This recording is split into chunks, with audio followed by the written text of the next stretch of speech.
এই যে গুজবের কথা বলা হচ্ছে, আমি কমিউনিকেশনের ছাত্র, তথ্যের ছাত্র। গুজবের থিওরি আছে, গ্র্যাপভাইন থিওরি। আঙ্গুর গাছ দ্বারা দেখেছেন আঙ্গুরের লতা পাতা কোথায় যে কোনটা কেউ খুঁজে পায় না। গুজব ছড়ায়। কখন গুজব ছড়ায়? যখন আপনি তথ্য না দেন।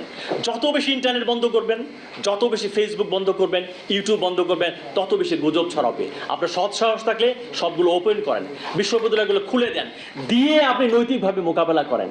আওয়ামী লীগের প্রতি সহানুভূতিশীল রাষ্ট্রবিজ্ঞানী আমার বন্ধু, সে বললেন যে 1% সমর্থন আওয়ামী লীগে নাই, তাহলে কিভাবে টিকে আছে?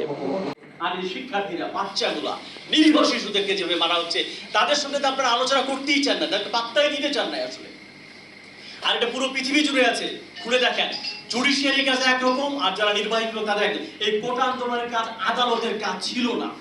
আইনমন্ত্রী এটা ভুলভাবে ব্যাখ্যা করে আদালতের দিকে দিয়ে, নো, এটা আদালতের কাজ না, এটা এক্সিকিউটিভ যারা থাকবেন, নির্বাহী বিভাগ, তারাই তাদের পলিসি ঠিক করবেন। একদম মার্কিন যুক্তরাষ্ট্রে ঠিক করা আছে, নো, আদালত সবকিছুর মধ্যে ঢুকবে না।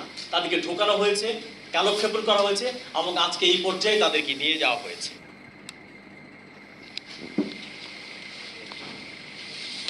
এবং কালকে আমি দেখলাম যে আওয়ামী লীগের প্রতি সহানুভূতিশীল একজন মানুষ, রামেন্দ্র মজুমদার, তিনি নিজে বলেছেন যে এইটাকে পুঞ্জীভূত ক্ষোভের যে বহিঃপ্রকাশ, সরকারকে কে বুঝতে হবে এবং এটাকে সিরিয়াসলি ডিল করতে হবে। না হলে ওই যে ডিবি হারুনকে দিয়ে, যিনি আমার মধ্যে সূর্য সরকারের ছাত্র ছিলেন, মানুষের টাকা একটা ভাতের হোটেল খুলেছেন, আমি তো আমার ছবি নাও দেখাতে পারি। যখন পুলিশ ধরে আমার তো আত্মাটা কেঁপে ওঠে। এই যে গুম হয়, খুন হয়, বেলার আপা আছেন, তার যিনি হাজবেন্ড, বেলাল ভাইয়ের মতো এরকম জেন্টেল, ভদ্র একজন ভালো মানুষ আমি পৃথিবীতে দেখি নাই। তাকে নিয়ে এখানে গুম করা হয়েছিল। আপনারা জানেন, এই আন্দোলন সংগ্রাম না করলে তাকে মেরে ফেলা হতো। এবং এই পরিবারের যে ট্রমা, এই যে 6 জন সমন্বয়ক নিয়ে গেছে, তাদের পরিবার যে ট্রমা, তাদের যে মনোক্ষত, এবং তাদের যে নিজ, আমাকে পুলিশ ধরে নিয়ে গেলেই তো আমি ভয় পাবো। তাদেরকে আবার নুডলস খায়, কাঁটা চামচ আবার ছবি তোলা, আমি ছবি নাও দেখাতে পারি। সো আমার প্রাইভেসি লঙ্ঘন হয়েছে।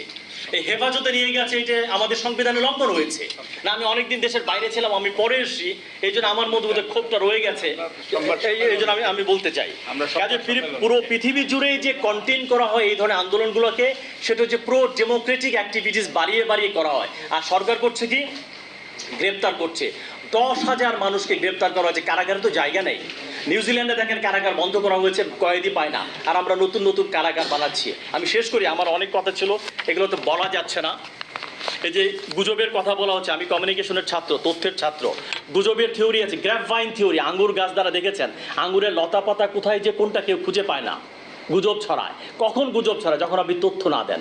যত বেশি ইন্টারনেট বন্ধ করবেন, যত বেশি ফেসবুক বন্ধ করবেন, ইউটিউব বন্ধ করবেন, তত বেশি গুজব ছড়াবে। আপনার সৎ সাহস থাকলে সবগুলো ওপেন করেন, বিশ্ববিদ্যালয়গুলো খুলে দেন, দিয়ে আপনি নৈতিকভাবে মোকাবেলা করেন।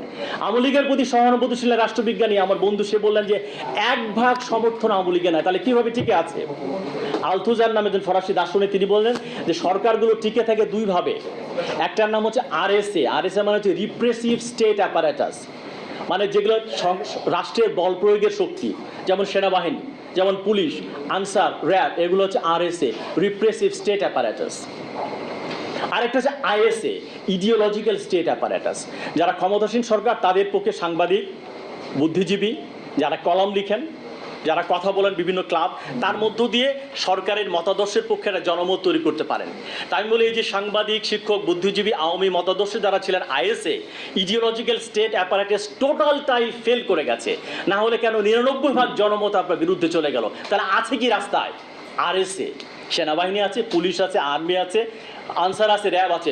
শুধু আরএসএ দিয়ে পৃথিবীর কোনো সরকার কোনো দিন টিকতে পারে না, যদি আইএসএ ভেঙে যায়।